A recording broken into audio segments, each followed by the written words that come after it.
আসসালামু আলাইকুম viewers, welcome to my channel Bangla রসই ঘর। আজকে আমি আপনাদেরকে জেলাটিন বা আগার আগার ছাড়া জেলি বানিয়ে দেখাবো। গতকালকে আমি একটি আমসত্ত্ব রেসিপি আপলোড করেছিলাম, তো ওই ভিডিওতে আমি বলেছি আম সিদ্ধ করার পর যে পানিটা অবশিষ্ট ছিল ওইটা দিয়ে আমি কিছু একটা বানাবো। আমি মূলত জেলি বানাবো। জেলিটা আমি গতকালকেই বানিয়েছি, সেট হতে সারা রাত সময় নিয়েছে আজকে ভিডিও আপলোড দেওয়া। আপনি যদি শুধু জেলি বানাতে যান তাহলে কিন্তু সিদ্ধ করা আমগুলো ফেলে দিতে হবে। আর আমসত্ত্ব বানাতে গেলে যদি আপনি আমগুলো সিদ্ধ করে পানিটা আলাদা করে রাখেন তাহলে কিন্তু আমসত্ত্ব বানাতে অতটা চিনি লাগবে না। তো দুটোতেই আমাদের সাশ্রয় হবে। যায় এক ঢিলে দুই পাখির মতো, একই সাথে দুইটা রেসিপি, আমসত্ত্ব হলো আবার কাঁচা আমের জেলিও হলো, দুইটারই টেস্ট উপভোগ করতে পারেন। তো চলুন এখন আপনাদের রেসিপিটা দেখিয়ে দিই। আজকে আমি কিন্তু জেলাটিন বা আগার আগার কোনোটাই ব্যবহার করব না। জেলাটিন ছাড়াও খুব সুন্দরভাবে জেলি বানানো যায় আর এর স্বাদটাও থাকে অসাধারণ।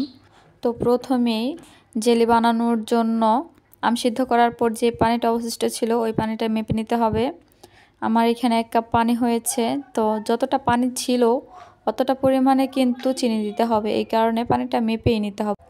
সমপরিমাণ চিনি দেওয়ার কারণ হচ্ছে সমপরিমাণ চিনিটা যদি না দেই তাহলে জেলিটা কিন্তু ঘন হতে অনেক দেরি হবে আর পরিমাণে অনেকটা কমে যাবে। তাই যতটা পানি হবে ঠিক ওই পরিমাণেই চিনি দিতে হবে। এখানে আমি 1 কাপ চিনি দিয়েছি।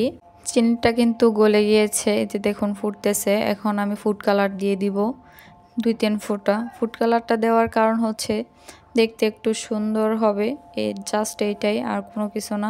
আপনারা চাইলে নাও দিতে পারেন, এতে কিন্তু টেস্টের কোনো হেরফের হবে না। এখন আমি দিয়ে দিব 1 চামচ লেবুর রস।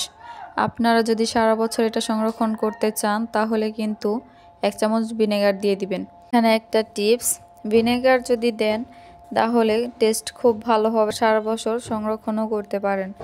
আর যদি আপনি লেবুর রস ব্যবহার করেন তাহলে টেস্ট ভালো হবে কিন্তু সারা বছর কিন্তু ভালো থাকবে না।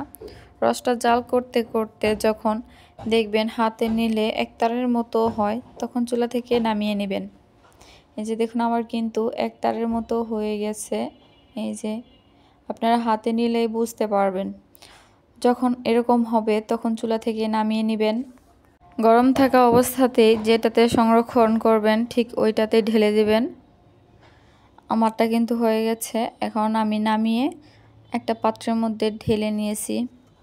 উপর থেকে যে ফেনাগুলো থাকবে ওই ফেনাগুলো উঠিয়ে দিবেন, তাহলে কিন্তু দেখতে খুবই সুন্দর হবে, স্বচ্ছ কাচের মতো। সেট না হওয়া পর্যন্ত কিন্তু এটা ধরা যাবে না। আমি রাতে বানিয়েছি তাই সারা রাতের জন্য রেখে দিব। রাতে বানালে সুবিধা, এটা বারবার দেখতেও মন চায় না আর ধরাও হয় না। তো চলে এলাম সারা রাত অপেক্ষা করার পর। আমার জেলিটা কিন্তু খুব সুন্দরভাবে সেট হয়ে গিয়েছে, খেতেও অসাধারণ ছিল। আপনারা ট্রাই না করলে কিন্তু বুঝতে পারবেন না। আপনারা কিন্তু এই টেকনিকটা ফলো করে জেলাটিন ছাড়াই বাড়িতেই বানাতে পারেন কাঁচা আমের জেলি। তো রেসিপিটা ভালো লাগলে অবশ্যই সাবস্ক্রাইব করে রাখবেন যেন আমি আপনাদেরকে এরকম সহজ রেসিপি দিতে পারি। লাইক কমেন্ট করতে কিন্তু ভুলবেন না। আজকে এই পর্যন্তই। সবাই ভালো থাকবেন, সুস্থ থাকবেন। আল্লাহ হাফেজ।